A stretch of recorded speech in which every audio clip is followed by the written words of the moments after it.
দোকানদার, ব্রাশের সাথে ফ্রিটির মাল আছে? হ্যাঁ আছে, ব্রাশের সাথে পেপসোডেন্ট ফ্রি আছে। তাহলে আমার ব্রাশ আর পেপসোডেন্ট দেন। ঠিক আছে, দিতাইছি। ধরো ব্রাশ আর পেপসোডেন্ট। দোকানদার, আমার তো ব্রাশটা দরকার নাই, ব্রাশটা রেখে দেন, ফ্রি মালটা নেই গে। কি ব্রাশ লাগতো না? ঠিক আছে, তুমি ফ্রি ফ্রি মাল লইয়া যাও কি।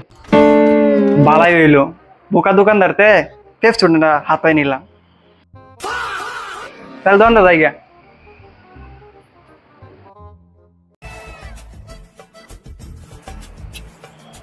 কি রে, ব্রাশ আর পেপসোডেন্ট তো দিলাম, ব্রাশ দিল কিন্তু পেপসোডেন্ট তো দিল না, কই গেল?